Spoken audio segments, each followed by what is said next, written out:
안녕하세요. 반갑습니다. 한석헌입니다. 이번 시간에도 지난 시간에 이어서 카네기 인간관계 30가지 원칙에 이란 책을 읽어보도록 하겠습니다. 지은이는 데일 카네기 님께서 지으셨고요.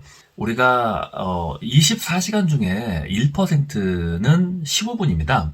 15분에서 하루에 30분 정도 이렇게 책 읽기를 통해서 엄청나게 놀라울 정도로 자기 개발과 성장을 만들어낼 수가 있습니다.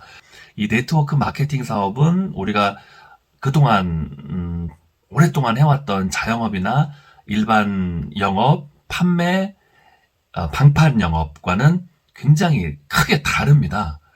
이 네트워크 마케팅 사업은 한 명을 통해서 또 소비자 한 명을 소개받고 또 소비자 한 명을 소개받고 그렇게 해서 세 번째 소비자, 네 번째 소비자 이 한 사람을 통해서 기하급수적으로 폭발적으로 어떤 그 매출이 만들어질 수가 있고 이 한 분을 통해 가지고 만들어지는 100명, 1000명, 10,000명의 고객이 일으키는 그 제품 매출이 전부 다 나의 보너스로 인정이 되는 그러한 네트워크의 원리를 가지고 있기 때문에 일반 자영업이나 단순 판매와는 굉장히 좀 다른 점이 있습니다. 다른 사람들의 시간과 능력을 소유했기 때문에 사업이다 이렇게 우리가 말할 수 있습니다. 나 혼자만의 능력과 시간으로 노동을 해서 돈을 버는 것은 장사나 일반 단순 판매라고 볼 수가 있고요. 사업은 다른 사람의 시간과 능력을 내가 소유할 수 있기 때문에 사업이라고 말할 수가 있습니다.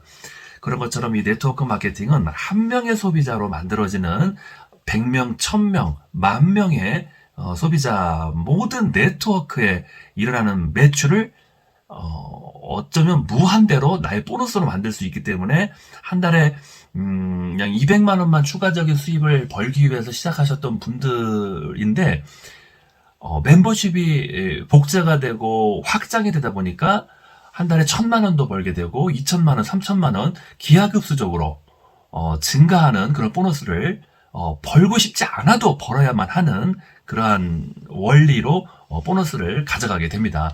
그렇기 때문에 현재 이 애터미 사업을 하시는 분들 중에서는 3년 이상, 5년 이상 이렇게 진행을 하신 분들은 수천 명, 수만 명으로 소비자가 확산이 되고 확장이 됐기 때문에 한 달에 1억에서 많게는 월 3억의 보너스를 매달 연금성 수입으로 가져가시는 그런 분들이 굉장히 많이 있습니다. 연봉으로 따지면 한 10억에서 30억 소득자분들이 애터미에서는 굉장히 많이 배출이 됐습니다. 이러한 연봉 30억의 이 직급자분들은 물론 5년 이상 사업을 했죠. 10년 이상 사업을 했고 지금 애터미 16년 역사 속에서 꽤 긴 기간 동안에 연봉 10억에서 30억을 받기 때문에 누적 수입으로 계산을 하면은 누적 80억, 100억에서 최고 350억, 400억까지 수입을 가져가신 분들이 애터미에는 너무너무 많습니다. 15년 동안 애터미 역사 속에서 만들어낸 이 누적 소득자의 그 인원수도 한번 알아보시는 것도 사업을 선택하시는 데 있어서 아주 중요한 그런 기준이 될 수가 있습니다. 회사 선택의 기준, 사업 선택의 기준이 될 수가 있습니다. 연봉 3,000만 원 이상의 소득자 인원수가 과연 15년 동안 몇 명이 배출됐는지, 그리고 또 연봉 1억, 2억, 그리고 5억 이상의 소득자가 월 수입 말고요. 연봉으로 한번 알아보시는 게 좋습니다. 연봉으로 1억, 2억, 5억 이상의 소득자가 현재 애터미에는 몇 명 정도 존재하고 있는지의 그 데이터도 알아보시면은 회사를 선택하시는 데 있어서 후회 없는 선택을 할 수가 있습니다. 자, 이어서 7번째 원칙부터 읽어보도록 하겠습니다. 경청하라. 자신에 대해 말하도록 다른 사람들을 고무시켜라. 다른 사람들의 열정을 불러일으켜라. 라는 말입니다. 경청을 통해서 자신에 대해 말하도록 다른 사람들의 열정을 불러일으켜라. 사람들은 누구나 다른 사람의 문제보다는 자신의 일과 소망 그리고 문제들에 대해 더 많은 관심을 가지고 있다. 타인을 다루는 가장 효과적인 방법은 상대방의 말에 주의 깊게 공감하면서 진지하게 그의 말을 경청하는 것이다. 인간에게 있어 가장 중요한 능력은 자기 표현력이며 현대의 경영이나 관리는 커뮤니케이션에 의해 좌우된다라고 피터 드러커 박사는 말합니다. 커뮤니케이션에는 듣기, 말하기, 읽기, 쓰기 등 4가지가 있는데 그 중에서 말하기와 함께 중요하면서도 어려운 원칙이 바로 듣기입니다. 다시 말해 상대방의 말을 잘 들어주는 경청의 원칙이지요. 언젠가 카드 게임의 한 종류인 브리지 파티에 초대받았을 때의 일입니다. 데일 카네기는 사실 브리지 게임을 즐기지 않았는데 그곳에서 브리지 게임을 할 줄 모르는 한 금발 부인과 우연히 이야기를 나누게 되었습니다. 대화 중 내가 얼마 전 유럽 여행을 한 적이 있다고 말하자 그녀는 내가 여행한 멋진 장소와 아름다운 경치에 대해서 듣고 싶다고 재촉을 했습니다. 그래서 우리 두 사람은 나란히 소파에 앉았습니다. 그녀는 남편과 함께 최근 아프리카 여행을 다녀왔다고 말했습니다. 아프리카요? 그는 감탄사를 연발했습니다. 멋지군요. 저도 항상 아프리카를 한번 가보고 싶었습니다. 저는 알제리에 하루 동안 머물렀던 것 외에는 아프리카에 대해서 잘 모릅니다. 와, 정말 부럽습니다. 저에게 아프리카 이야기를 좀 해주세요. 그녀는 45분이 넘도록 쉬지 않고 아프리카 이야기를 했습니다. 그러나 나의 여행 경험에 대해서는 2번 다시 물어보지 않았습니다. 그녀는 카네기 씨, 당신처럼 대화를 잘하는 분을 만나게 되어 정말 즐거웠습니다. 라고 말했을 뿐이었습니다. 본인만 45분 동안 아프리카 얘기해놓고서는 카네기님한테 당신처럼 대화를 잘하는 분을 만나게 되어 정말 즐거웠습니다. 라는 말씀을 하셨네요. 그녀께서. 그녀는 자신의 이야기를 귀 기울여 들어줄 수 있는 사람이 필요했던 것입니다. 자신이 가본 곳에 대해 자랑하며 자신을 과시해 보고 싶어 했던 것이지요. 그렇다면 그녀는 비정상일까요? 전혀 아닙니다. 그녀뿐만이 아니라 대부분의 사람들이 그녀와 마찬가지로 행동합니다.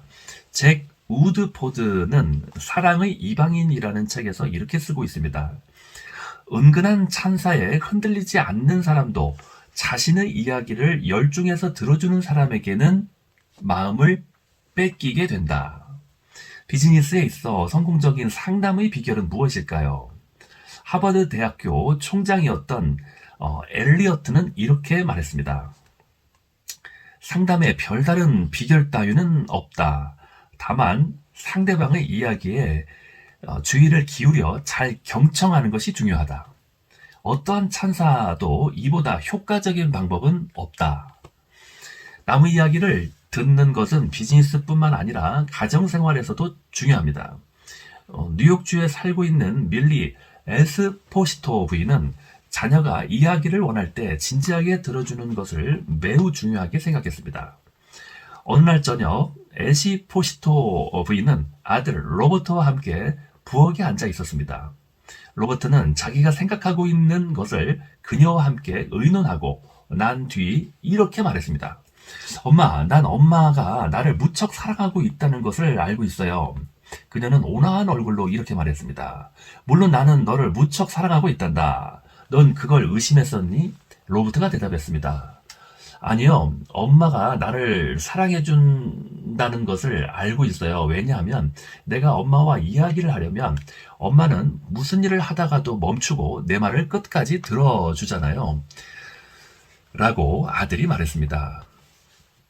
리더스 다이제스트 라는 책에 언젠가 이런 글이 실린 적이 있습니다. 세상에는 자신의 이야기를 들려주기 위해 의사를 부르는 사람들이 많다라는 표현이 실린 적이 있었습니다. 링컨은 남북전쟁 막바지에 자신의 고향인 스프링필드의 옛 친구에게 편지를 보내 워싱턴으로 와달라고 부탁을 했습니다. 그와 몇 가지 중요한 문제에 대해 상의를 하고 싶다고 했습니다. 그 친구가 백악관에 도착하자 링컨은 노예 해방 선언을 발표하는 것이 과연 타당성이 있는 것인지에 관해 친구에게 몇 시간 동안 이야기를 했습니다. 어떤 사람들은 반대하고 어떤 사람들은 찬성하고 있다고 언급한 다음 노예를 해방하지 않는다고 비난하는 의견과 겁이 나서 노예를 해방하려 한다고 비난하는 의견을 담은 투서와 신문 기사를 그 친구에게 읽어주었습니다. 몇 시간 동안 쉬지 않고 혼자서 이야기를 한 링컨은 어느 정도 마음이 편해진 것처럼 보였습니다. 그는 이야기를 하고 난 뒤 후련해 하는 것 같았습니다. 라고 링컨의 옛 친구는 말했습니다. 링컨은 그 당시 상대방의 의견을 듣고 싶었던 것이 아니었습니다. 링컨이 원했던 것은 자신의 마음을 털어놓을 수 있는, 우호적으로 편하게 들어줄 수 있는 사람이 필요했던 것입니다. 공경에 처했을 때는 누구나 그렇습니다. 종종 화를 내고 있는 고객, 불만을 품고 있는 사원, 상심에 있는 친구들에게 필요한 것은 그들의 마음의 짐을 덜 수 있도록 그들의 말에 성실히 귀 기울여 주는 사람입니다. 현대에서 가장 뛰어난 경청자 중의 한 사람으로 지그문트 프로이트를 들 수 있습니다. 프로이트를 만나본 어떤 사람은 그의 경청 태도를 이렇게 묘사했습니다. 너무나 인상적이어서 도저히 프로이트를 잊지 못할 것 같아요. 그는 다른 사람에게서는 찾아볼 수 없었던 특성을 지니고 있었습니다. 내 이야기를 그렇게 집중해서 듣는 것을 본 적이 없습니다. 그가 경청하는 모습은 다른 사람의 마음을 꿰뚫어 보는 듯한 영혼을 파고드는 응시 같았습니다. 그의 눈은 온화하고 다정스러웠으며 목소리는 낮고 친절했고 제스처는 별로 없었습니다. 그러면서도 그가 나에게 보내는 관심, 내가 말한 것에 대한 그의 찬사는 정말 엄청났습니다. 상대방이 그렇게 들어줄 때 어떤 느낌이 드는지 당신은 아마 상상도 못할 겁니다. 자기 자신에 대해서만 이야기하는 사람은 자신의 일 외에는 생각하지 않는 사람입니다. 컬럼비아 대학 총장 니콜라스 버클러 박사는 이렇게 말합니다. 자기 일만 생각하고 있는 사람은 교양이 없는 사람이다. 비록 어느 정도 교육을 받았다 하더라도 교양이 몸에 배어 있지 않은 사람이다. 당신이 말을 잘하는 사람이 되기를 원한다면 남의 말에 귀 기울이고 주의 깊게 경청할 줄 아는 사람이 되어야 합니다. 상대방에게 흥미를 불러 일으키려면 먼저 내가 흥미를 느껴야 합니다. 상대방이 좋아하는 질문을 하십시오. 그들 자신과 그들이 자랑스럽게 생각하고 있는 일에 관해 이야기하도록 기회를 주십시오. 그들이 자랑스럽게 생각하고 있는 일에 관해 이야기하도록 기회를 주십시오. 다시 한번 기억하기 바랍니다. 상대방은 당신이나 당신의 문제들보다는 자신의 일과 소망 그리고 문제들에 대해 더 많은 관심을 가지고 있습니다. 사람의 마음은 낙하산과 같습니다. 펼쳐지지 않으면 아무 쓸모없는 것이지요. 타인을 다루는 가장 효과적인 방법은 상대방의 말에 주의 깊게 공감하면서 진지하게 그의 말을 경청하는 것입니다. 영국 속담에 우리가 기억해야 할 명언이 하나 있습니다. 지혜는 들음으로써 생기고 후회는 말함으로써 생긴다.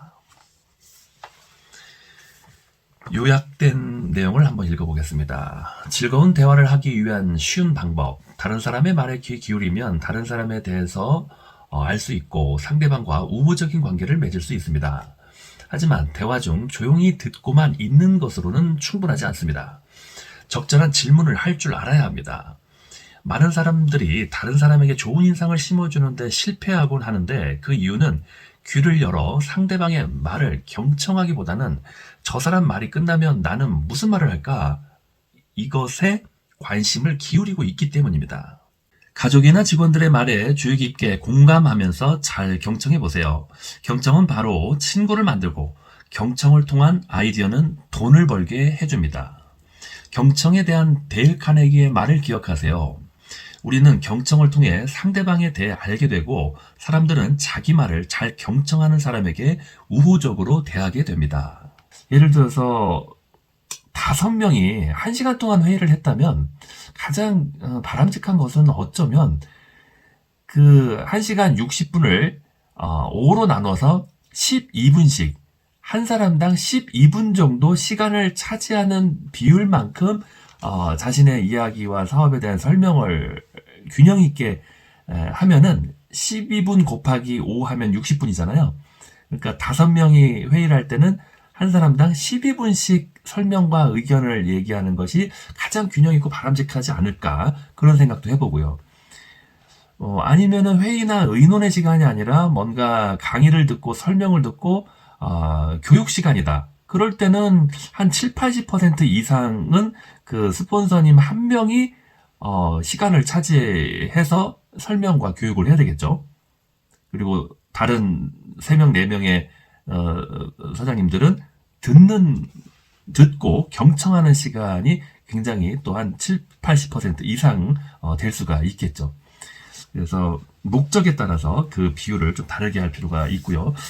가장 바람직한 것은 각자가 균형 있게 12분씩 자신의 의견과 설명을 하는 그런 시간도 굉장히 또 스피치 연습도 되고 강의 실력도 향상될 수 있는 그런 시간이 될 것 같습니다.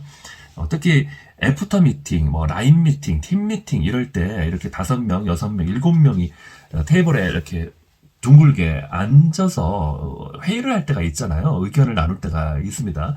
그럴 때 누구 한두 사람이 너무 많은 시간을 다 차지하는 방식보다는 균형감 있게 서로의 의견을 얘기하고 설명하는 그런 기회를 주고 또 들어주고 칭찬해주고 또 박수도 쳐주고 격려하고 인정하는 그런 좀 자신감을 상승시킬 수 있는 그런 미팅을 하는 것도 저는 이 애터미 사업을 하는 데 있어서 파트너를 성장시키는 중요한 기술이 된다고 저는 생각을 합니다. 물론 그런 경우도 있습니다. 경청이 중요하다고 했기 때문에 또 자칫 악용하는 분들이 있어요. 경청이 중요하다는 강의를 들어서인지 나는 전화상이든 아니면 만나서든 이야기를 충분히 많이 할 거야. 그리고 내 관심사를 정말 1시간, 2시간 동안 설명할 거야. 그러면 상대방은 내 이야기를 잘 경청해 주겠지? 잘 들어주겠지? 왜냐면 그분은 경청을 배우신 분이니까. 라는 식으로 해서 상대방 귀에서 피가 날 정도로 1시간 이상 전화통화를 하면서 자신의 이야기를 한다든지, 뭐, 굉장히 많은 이야기를 하십니다. 1시간, 때로는 2시간 동안 이야기를 하실 때가 있어요. 뭐, 예전에 누가 어땠더라, 어떤 사람이 어땠더라, 뭐, 본인이 무슨 뭐 교통사고가 나서 어디 산에서 굴러가지고 뭐 죽었다가 살아난 얘기부터 해가지고, 가족 얘기부터 해서 뭐, 굉장히 주저리 막, 그렇게 무슨 한이 맺힌 사람처럼 1시간 이상, 2시간 이상 전화통화를 하면서 자신의 이야기를 하거나 이렇게 하면은 그 어떤 누구도 그 사람하고 2번 다시는 이야기하고 싶지 않고 만나고 싶지 않아 할 겁니다. 왜냐면 모든 사람들 귀에서 피가 나게 했기 때문이죠. 그래서 아무리 경청도 중요하지만 나도 그러면 경청의 중요성을 알고 간단하게 용건만 한 1, 2분 정도만, 한 2, 3분 정도만 나의 이야기를 하고 또 듣고, 내가 2분 얘기했으면 상대방 얘기를 한 2, 3분 듣고, 또 나 2분 얘기했으면 상대방 거 또 2, 3분 듣고, 이렇게 나만 계속적으로 1시간 이상 설명할 것이 아니라 상대방의 말씀도 같이 들으면서 그렇게 대화를 풀어갔을 때 상대방도 지루하지가 않고 또 만나고 싶고 또 대화하고 싶은 그런 마음이 생길 것 같습니다. 절대로 상대방 귀에서 피가 날 정도로 그렇게 막 30분, 1시간 이상 본인의 이야기를 하시는 것은 제가 생각할 때는 뭐 좀 우울증 환자이지 않을까 싶은 생각도 들고요.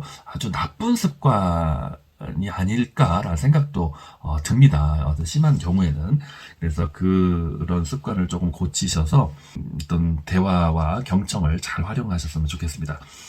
네, 8번째 원칙을 이어서 한번 읽어보도록 하겠습니다. 자, 상대방의 관심사에 대해 이야기하라입니다. 여덟 번째 원칙. 나의 관심사가 아니라 상대방의 관심사에 대해 이야기하라. 우리 모두는 대부분 자기 자신에 대한 생각들로 가득하다. 자신에 대한 생각은 잠시 접어두고 상대방의 관심사나 생각하고 있는 것에 대해 얘기해보자.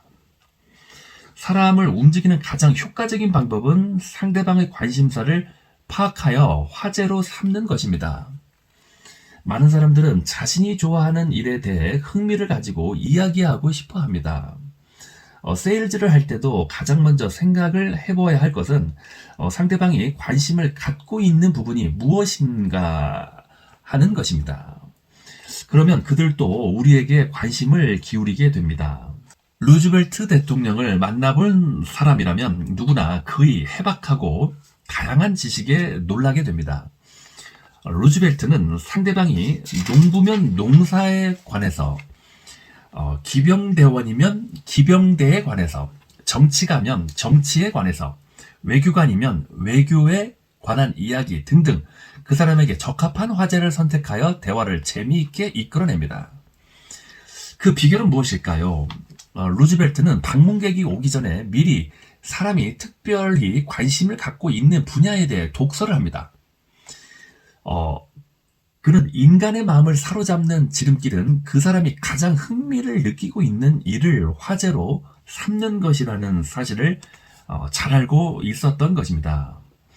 예일대학의 문학 교수였던 월리엄은 어린 시절 숙모님에게서 타인이 가장 소중하게 여기는 것에 대해 대화하는 것의 중요성을 깨달았다고 합니다. 그는 인간의 본성이라는 책에서 이렇게 말하고 있습니다. 8살 되던 해 나는 스트레트포드에 살고 있는 숙모님 댁을 방문하여 주말을 보낸 적이 있습니다. 저녁 무렵 한 중년 신사가 숙모님 댁을 방문하여 이야기를 나누다가 얼마 후 나에게 관심을 보이기 시작했습니다. 그 당시 나는 보트에 관심이 많았는데 그 신사는 아주 흥미로운 태도로 보트에 관해 이야기를 하면서 내 마음을 사로잡았습니다. 그 손님이 돌아가자 나는 그 사람에 대해 호감을 갖고 숙모님께 말했습니다. 그 사람은 정말 멋진 분이에요. 그렇게 보트를 좋아하는 사람은 정말 드물 거예요. 그러자 숙모님은 그 사람은 뉴욕의 변호사인데 보트에 관해서는 별로 아는 것이 없는 사람이라고 말해 주었습니다. 그럼 왜 줄곧 보트에 관해서만 이야기를 했을까요? 그것은 그분이 신사이기 때문이란다. 그분은 네가 보트에 관심이 있다는 것을 알고는 너에게 흥미를 불러일으키고 기쁘게 해주기 위해 그런 거란다. 다음은 보이스카우트 대원인 에드워드라는 사람이 내게 보내온 편지입니다. 어느 날 나는 다른 사람에게 도움을 청할 일이 생겼습니다. 유럽에서 열리는 보이스카우트 잼보리 행사에 소년단원 한 명을 대표로 참가시키려고 했지만 여행 경비가 문제였습니다. 그래서 그 비용을 미국에서 가장 큰 기업체 사장에게 기부받을 생각이었습니다. 그 사장을 방문하기 직전에 나는 그가 100만 달러짜리 수표를 발행했다 결제가 끝난 다음 기념으로 그것을 액자에 넣어 보관하고 있다는 중요한 정보를 들었습니다. 나는 사장실에 들어서자마자 그 수표 얘기를 꺼냈습니다. 사장님, 100만 달러짜리 수표라니요. 한번 보여주시겠습니까? 저는 그 수표를 끊을 수 있는 사람이 있으리라고는 생각도 못했습니다. 우리 소년단원들에게 100만 달러나 되는 거액의 수표를 직접 보았다는 이야기를 들려주고 싶었습니다. 그러자 사장은 흔쾌히 그 수표를 보여주었습니다. 제가 100만 달러의 수표를 발행하게 된 경위에 대해 물어보자 그는 자랑스럽게 설명해 주었습니다. 차리프 씨는 보이스카우트 행사나 후원금 따위에 대해 일체 언급하지 않았습니다. 그는 상대방이 관심을 가지고 있는 수표에 대한 이야기만 했습니다. 그런데 그 결과는 어떻게 되었을까요? 수표 이야기가 끝나자 사장이 내게 물었습니다. 당신이 나를 만나러 온 용건은 무엇입니까? 그때서야 나는 찾아온 목적을 설명했는데 놀랍게도 사장은 나의 부탁을 즉석에서 수락하였을 뿐만 아니라 생각지도 않던 지원까지 해주었습니다. 나는 소년단원 한 사람의 경비만 부탁했는데 사장은 나를 포함한 5명의 경비를 후원해주겠다고 하였습니다. 그리고 $10,000의 신용장을 주면서 유럽에서 일주일간 머물렀다가 돌아오라는 말도 했습니다. 게다가 소개장까지 써주며 자기 회사의 유럽 지점장이 우리에게 여러 가지 편의를 제공해 주게끔 배려해 주셨습니다. 그 후 그는 우리 모임의 후원자가 되어 가정 형편이 어려운 소년들에게 직장을 구해주기도 하였습니다. 만약 찰리프가 그 사장의 관심사가 무엇인지도 모르고 후원부터 요청했다면 그런 도움을 받기는 힘들었을 겁니다. 이러한 방법을 과연 사업에서도 응용할 수 있을까요? 뉴욕에 있는 인류 제빵업자인 헨리 씨는 한 호텔에 빵을 납품하고자 무척 애를 쓰고 있었습니다. 그는 4년 동안 매주 지배인을 찾아가기도 하고 호텔에 투숙해 보기도 했지만 모두 허사였습니다. 그때의 일을 그는 다음과 같이 회고하였습니다. 저는 카네기 코스에서 인간관계에 대해 공부한 후에 방법을 바꾸기로 했습니다. 지배인의 관심사가 무엇인지 알아보기 시작했습니다. 그 결과 그는 미국 호텔 협회 회원인 것을 알게 되었습니다. 그것도 단순한 평회원이 아니고 회장이었습니다. 지배인은 협회의 모임이 열리는 곳이면 어디든지 찾아가서 열성으로 협회의 회장까지 겸하고 있었습니다. 다음날 나는 그와 만난 자리에서 그 협회에 관한 화제로 이야기를 시작했습니다. 지배인의 반응은 어떠했을까요? 그것은 놀랄만한 것이었습니다. 그의 흥분된 목소리로 30분가량 협회에 대해 이야기를 했습니다. 협회의 일은 그에게 최고의 즐거움이며 인생의 열정이라는 것을 느낄 수가 있었습니다. 저는 그 자리에서 그 협회의 찬조 회원으로 가입했고 빵에 대해서는 한마디도 하지 않고 헤어졌습니다. 며칠 후 호텔 사무장에게서 전화가 왔습니다. 빵 샘플과 가격표를 갖고 빨리 오라는 것이었죠. 사무장은 저를 보더니 당신이 무슨 방법을 사용했는지 모르지만 지배인이 당신에게 굉장한 호감을 갖고 있는 것 같아요. 라고 인사를 하더군요. 생각해 보십시오. 4년간이나 지배인을 따라다니며 설득하려고 했는데 그 노력보다 호텔 협회관에 던진 한마디의 말이 훨씬 더 효과적이었습니다. 상대방의 관심사가 그가 좋아하는 화제에 대한 이야기를 꺼내지 않았다면 나는 아직도 헛수고만 하고 있었을 겁니다. 4년 동안 하지 못한 일을 단 하루 만에 해치울 수 있었던 것은 바로 상대방이 관심을 가지고 있는 것에 대해 이야기했기 때문입니다.